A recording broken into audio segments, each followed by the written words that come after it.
O feminismo para nós significa objetivamente na prática dar condições para mais de 50% da população participar da política, né, e construir um processo de transformação.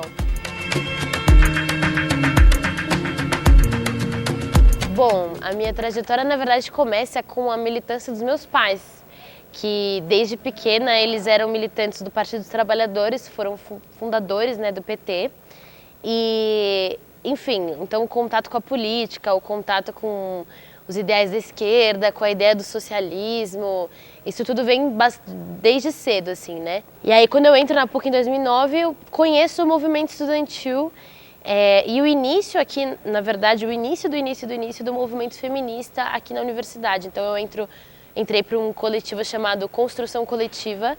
Fui gestão do centro acadêmico aqui do 22 de agosto 2 vezes. No final de 2009, quando a gente fundou o coletivo feminista Iabá, coletivos feministas de movimento estudantil, eles não eram uma realidade no Brasil, não era uma realidade massiva no Brasil. Então, em 2010, eu me filiei no PSOL e a partir de junho de 2013, a partir de uma avaliação nossa, que junho de 2013 expressava um protagonismo muito grande da juventude e das mulheres, o coletivo do qual eu faço parte dentro do PSOL, que se chama Insurgência, fez um debate político sobre qual que era a tarefa colocada para uma candidatura naquele momento, né?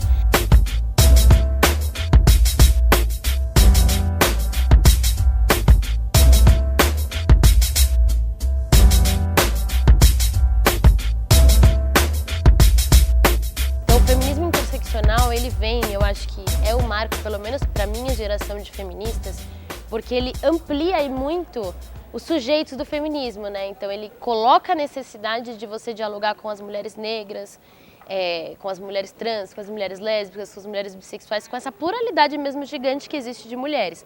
Eu acho que esse é o marco. A partir disso, então, eu acho que a gente vê como isso ganhou força. E a partir disso a gente viu diversos coletivos feministas surgirem nas escolas municipais, estaduais, escolas particulares, universidades, meninas que se fazem saraus e movimento cultural, enfim. Como a gente vê um boom, né, de mulheres que, enfim, vão então para ocupar os espaços, todos os espaços da política. Não existe mais um espaço em que nós aceitamos que não é nosso, a gente quer tudo agora mesmo.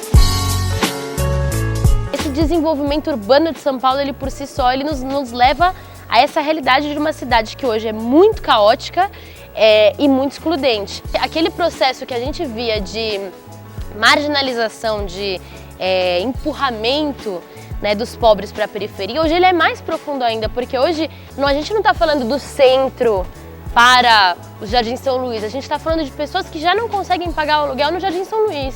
A gente está falando de pessoas que já não conseguem pagar o aluguel em Itaquera, né? Então a gente vê que hoje existe um processo vai existir, né, ainda mais com todo esse retrocesso que a gente está vendo, um processo de precarização da vida muito maior. Eu acho que hoje existe muito essa distância, né, entre a política que se faz nas ruas e a política que se faz dentro do gabinete, né?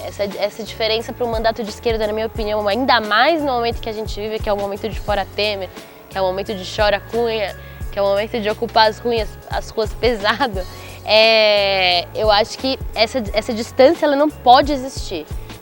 Acho que a primeira coisa que eu acho que é uma responsabilidade de todas as campanhas de esquerda, é não vender ilusões, né? Então, a eleição de um ou de outro muda muita coisa, é um instrumento a mais de resistência, mas é importante que se diga, né, que a Câmara em si e um vereador, ele tem limitações muito concretas, né? Ele é um voto em 55. Agora, a gente pode ser muito mais do que um voto se, por exemplo, a gente traz um movimento de moradia para dentro da Câmara, para ocupar quando for votar o plano diretor, a gente cria visibilidade, a gente cria fato político. Como é que se faz isso? Isso só é possível de ser feito se a gente constrói experiências de construção coletiva em conjunto com os movimentos sociais. A gente não vai convencer o cara do PMDB a votar diferente, entendeu? A gente não vai convencer o Coronel Telhado a votar diferente do que ele ia votar. Isso, né, a gente acha que é vender ilusão, mas o que a gente pode prometer é construção coletiva, né, compartilhada desse instrumento, que para nós é um instrumento, com todas essas experiências de luta que a gente enfim, sabe que são fundamentais para se criar essa instabilidade, e a partir disso a missão é não deixar se estabilizar o regime, não deixar se estabilizar nenhum tipo de ataque.